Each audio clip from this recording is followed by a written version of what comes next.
starting with Mr. O'Toole. Thank you very much, Mr. Chair, and thank you very much, Mr. Neufeld, for appearing this morning. It's clear, having read both your final report and your interim report and the compendiums attached, that a lot of work was spent by you on it, and it's appreciated because I think we've identified that there are some irregularities and challenges, and it's about a way forward.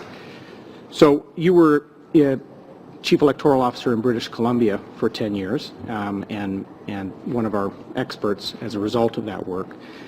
In the last provincial election in British Columbia that elected Premier Clark, and we remember the polls were wrong, on election day for registration at the polls, how many people vouched? As you know, I was not the Chief Electoral Officer for the 2013 election in British Columbia, but what I understand from Keith Archer's testimony at this committee 2 days ago is that approximately 1% of British Columbians vouched in that election. In the Compendium of Election Administration in Canada Comparative Overview, which you cite and reference in your interim report, it actually goes through the number of provinces and territories that permit vouching on election day. Do you know how many provinces and territories permit vouching? I looked at that document just recently, and I'm not sure that it's entirely up to date and accurate with regards to vouching. This is Elections Canada's document that you cited in your report. Right, right. It's incorrect? I know for a fact that in Saskatchewan, provincially, they do allow vouching, and I'm quite sure that in that document it says they don't. It may be as a result of amendments since that document was put together. Your recollection is correct, Mr. Neufeld. Saskatchewan is one of 4 provinces and territories that permit election day registration vouching. New Brunswick, the Yukon, Saskatchewan, and Alberta. So the vast majority of the Canadian population at a provincial level, and here in Ontario at a municipal level, do not vouch. Now, do we have any... Vouching is not the only option for dealing with the situation where you have... But on election day at registration, because I think that's what we're talking about here in terms of, is it reasonable to make the changes with respect to vouching that we're proposing when most provinces don't engage in that election day vouching process? Election day registration process or election day when you vouching? Vouch as part of your registration, if you're not on the official list of electors or whatever the provincial equivalent is, to have someone vouch to meet the criteria of eligibility is not done in the majority of provincial elections in Canada and the majority of municipal elections. Is that fair to say? I haven't looked at the legislation for all jurisdictions, but I wouldn't be surprised if you're correct. Okay. So in many ways, federally, we're coming into line, which is with what is happening provincially. I'm glad you broke down the distinction between fraud. There's been a lot of talk about fraud and fraud being proven or not proven, and irregularities, because the Supreme Court decision in Etobicoke Centre, which led to your report and a lot of time you spent on that, said the following about irregularities versus fraud. And I'll quote at paragraph 43 of the decision. The common thread between the words irregularities, fraud or corrupt or illegal practices is the seriousness of the conduct and its impact on the integrity of the electoral process. So they use the associated words to show that the Supreme Court considers an irregularity just as serious as fraud if the second step you identify, if it impacts the result. So is it fair to say we've spent too much time trying to say, are the irregularities fraud-based or just errors, when the Supreme Court equates them as both being something that should be fixed?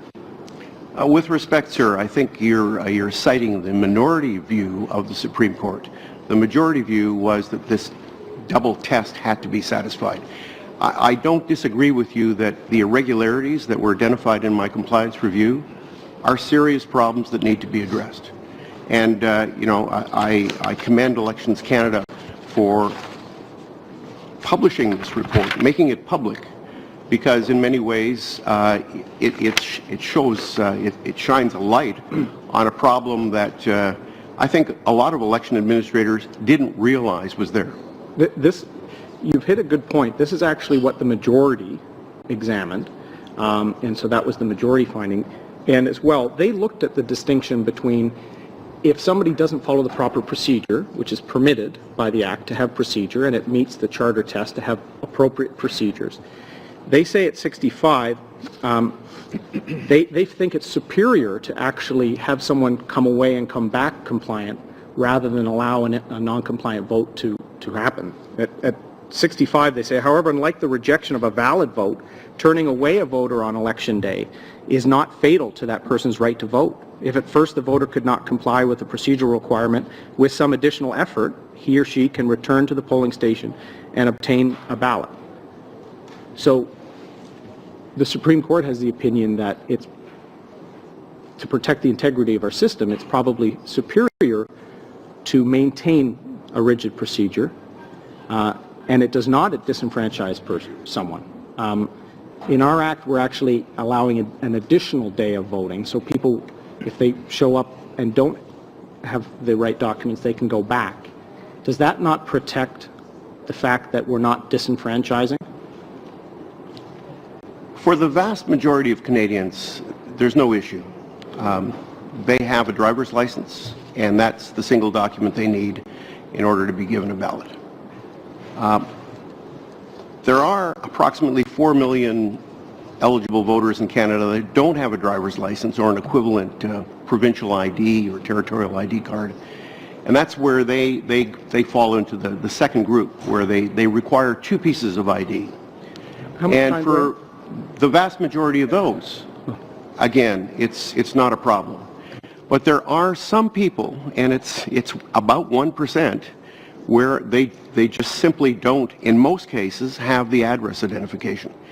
If I take my driver's license out of my wallet, I have no other identification with me that proves my address. I have a whole lot of cards and things that have my name on them, but there's a very high mobility rate in Canada. There's about 13% of people who move every year, and companies and organizations don't tend to put addresses on these identity cards for obvious reasons. They go out of date too quickly.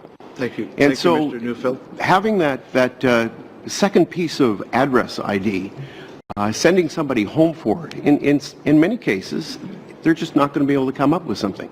The utility bills are sent to them electronically. They're not sent to them on paper because utility companies, rightfully, are trying to minimize their cost, and they're telling their clients, you got to pay if you want a paper bill.